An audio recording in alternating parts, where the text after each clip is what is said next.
یو زنانه را دنده شوله چې هغه زنانه را دنده شوله نو بی بی عایشې رضی الله تعالی عنها فرمایل وی دا د قد نه ډېره مندرۍ ده داسې کړه وی دا د قد نه ډېره چیته ده لکه مندرۍ ده وی لکه ډېر چیت قد دی د قد نه ډېره مندرۍ ده نبی کریم صلی الله علیه وسلم بی بی عایشې رضی الله تعالی عنها تو فرمایل وی بی بی عایشې دومره سخته خبره دې وکړله چې که دا خبره چا دریاب ته ارتا وکړه نو د دریاب د اوبو خوند به بدل کړي خوند دا تا دومره سخته خبره وکړله چې دا د قد نه داسې مندرۍ ده چیته ده دا تا د هغې توهین وکړه او دومره سخته خبره ده که دریاب ته چا ارتا وکړه نو د دریاب د اوبو خوند به بدل کړي نبی کریم صلی الله علیه وسلم بی بی عایشې رضی الله تعالی عنها ته فرمایي نن ټوله ورځ مونږ لګیا او دی داسې دی دی داسې دی دی دنګ دی او دی چیت دی او دی داسې دی او دی داسې دی عملونه م ځان له ضایع کړل عملونه م ضایع کړل او وبال به یې ټول په مونږ باندې پرېوځي دی داسې دی او دی داسې دی دی داسې دی حدیث مبارک کې راځي چې کم کس د خلقو عیبونه ښکاره کوي د یو عیب لټوي او د بل عیب او هغه ښکاره کوي نن سبا بس میډیا دې ته پاتې شوله چې یو د یو عیب اوچتوي او بل د بل عیب اوچتوي او بل د بل عیب اوچتوي ځان له څوک د پیج د مخکې کولو دپاره څوک د ځان د مشهورولو دپاره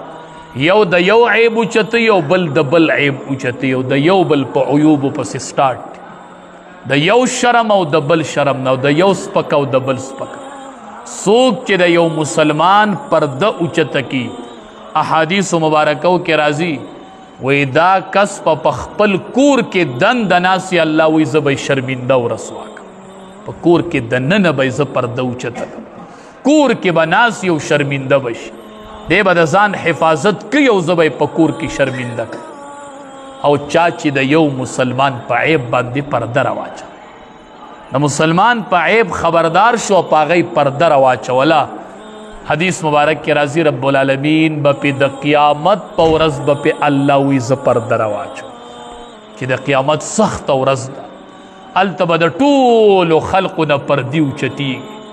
پلان کې د پلانکي زوی همیشه دپاره کامیاب پلان کې د پلانکي زوی همیشه دپاره ناکام پردی به اوچتیږي او پټ په ښکاره کېږي په هغې ورځ نبی علیه السلام فرمایي رب العالمین به په هغې ورځ باندې پرده ور واچي چې د قیامت ورځ ده او د رسوایۍ ورځ ده په دې بنده به الله په هغې ورځ پرده ور واچي څوک چې د مسلمان یو عیب باندې خبردار شي او د مسلمان په هغې عیب باندې پرده ور واچي مسلمان د مسلمان رور دی حدیث مبارک کې راځي المؤمن مرآت المؤمن مومن د مومن شیشه ده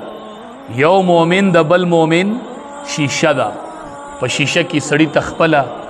که داغونه ماغونه ښکاري که نه نو که داسې ته یو مومن ته وګورې او په هغه کې تا ته څه عیب ښکاره شو چې کله په شیشه باندې مونږ داغ ووینو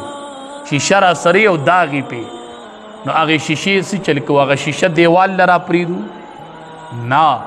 شیشه باندې چې داغ ووینو نو خپله لمن پسې روانو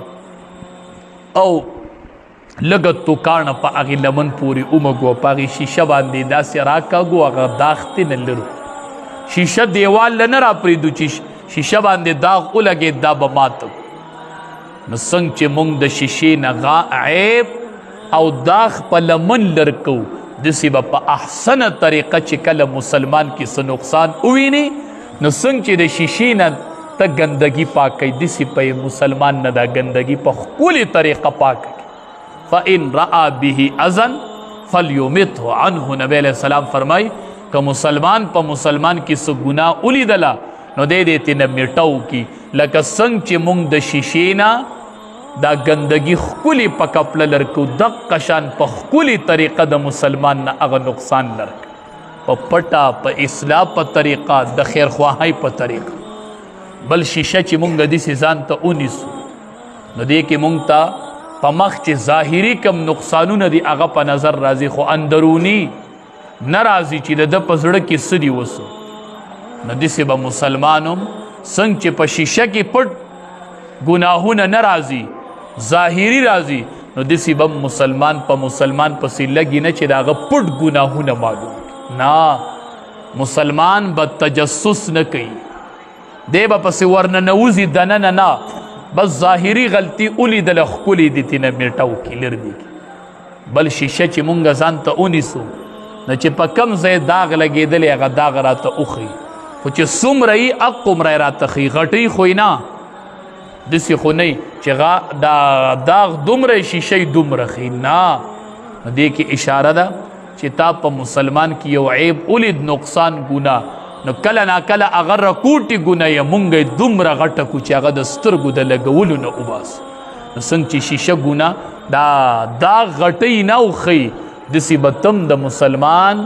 هغه نقصان غټۍ نه خو چې څه نقصان پکې هغه به ورته وښیي او په ډېر احسنه طریقه به یې تېنه لرې کړي بهر صورت نبی کریم صلی الله علیه وسلم فرمایي من سمتا نجا څوک چې ډېر وخت چپ تیری د نجاتو څوک چې اکثر ټیم چپ ناسي نو نجا د نجات وموندو چې ډېرې خبرې څوک نه کوي او چپ پاتې شو نجا نبی علیہ السلام فرمائی د نجات وموندو دې کامیاب شو څوک چې چپ پاتې شو نه که د خیر وینا کولی شو نو پبها که نشو کولی نو بیا او لیصمت چې چپ پاتې کیږو رب العالمین دې زمونږ ټولو له د عمل کولو توفیق راکړي